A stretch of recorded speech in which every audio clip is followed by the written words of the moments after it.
Hello guys, medico with Pankaj channel में आप लोग का स्वागत है।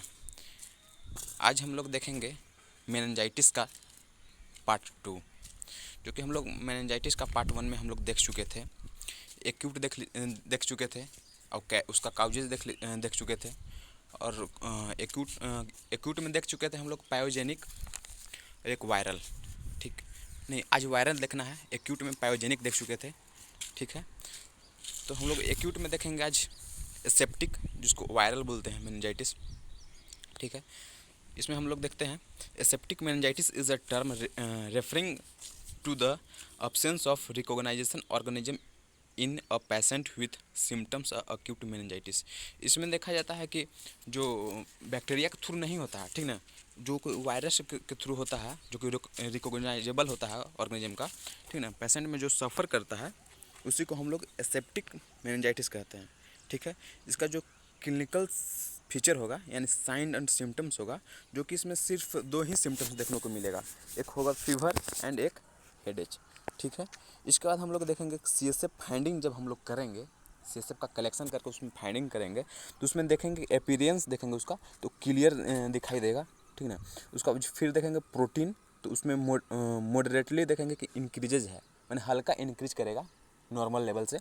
ठीक है, और फिर ग्लूकोज का देखेंगे लेवल, तो उसमें दिखेगा कि एलवेज नॉर्मल, वो हमेशा नॉर्मल रहता है किसी भी कंडीशन में। ठीक है, किसी भी डिजीज़ में, या सीएसएफ का मैंने डिजीज़ हुआ मेनिंजाइटिस में, तो ग्लूकोज का नॉर्मल वैल्यू रहेगा। ठीक है, माइक्रोस्कोपी करेंगे तो 10 to 100 लिम्फोसाइट पर माइक्रोलीटर हमको इसमें देखने को मिलेगा, मैंने 10 to 100 माइक्रोलीटर मिलेगा। ठीक है, लिम्फोसाइट।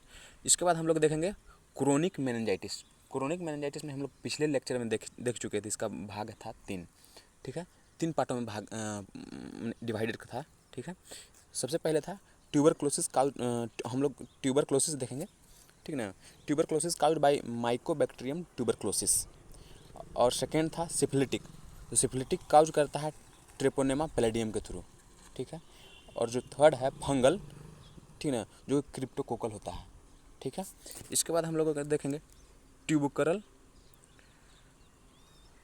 मेनिंजाइटिस। ठीक है, इसके बाद देखेंगे it is defined as the infection of the meningitis by tubercle bacilli, जो कि बेसिलाई होगा, बेसिलाई सेप का।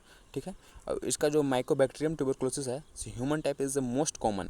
ये ह्यूमन में मोस्ट कॉमन देखा जाता है, मैंने प्रीफर सबसे ज़्यादा दे तो बैक्टीरिया के बाद यही होता है जो ट्यूबरकुलोसिस मेनिंजाइटिस होता है। ठीक है, इसके बाद आता है मोड ऑफ इन्फेक्शन, कैसे फैलता है ट्यूबरकुलोसिस मेनिंजाइटिस। ठीक है, इसमें होता है कि haematogenous route tuberculosis infection from other site में स्प्रेड थ्रू ब्लड। इसमें होता है कि जो ट्यूबरकुलोसिस होता है वो ऐसे हमारे ब्लड के थ्रू ही फैलता है। अगर किसी को ट्यूबरकुलोसिस हुआ है तो उसके जो नीडल इन्फेक्टेड नीडल रहेगा वो नॉर्मल पेशेंट को हम देंगे, उसको देंगे, ठीक ना, या किसी भी फ्लूइड को इंजेक्ट करेंगे तो उसके थ्रू हो सकता है। ठीक है, इसके बाद अगर direct spread from adjacent site such as vertebral column के थ्रू भी हो सकता है। ठीक है, ग्रोस हम लोग देखेंगे उसका, अगर हम ग्रोस फिजिकल एग्जामिनेशन करेंगे तो देखेंगे कि sub arachnoid space contain a greenish fibrous exudate most prominent at the base of brain. इसमें देखा जाता है कि जो सब अर्चनॉइड स्पेस है उसके पास ग्रीनिश कलर का exudate most prominent at the base of brain में देखने को मिलेगा। ग्रीनिश कलर का जो सब अर्चनॉइड स्पेस है वहाँ पे सीएसएफ का देखेंगे तो ग्रीनिश कलर का देखने को मिलेगा हम लोग का। ठीक है, तो फिर लेप्टोमेनिंजाइटिस में सो वाइट ग्रेनुअल्स ऑफ ट्यूबरकुलाई। ठीक ना, इसमें होता है ना कि लेप्टोमेनिंजाइटिस मतलब क्या होता है कि जो हमारा पाया मैटर और अर्चनॉइड मैटर है उसके बीच में जो जगह है, मैंने स्पेस है, तो उसी को हम लेप्टोमेनिंजाइटिस बोलते हैं। अगर उसी में किसी प्रकार का इन्फ्लामेशन हो गया तो लेप्टोमेनिंजाइटिस बोलते हैं उसको।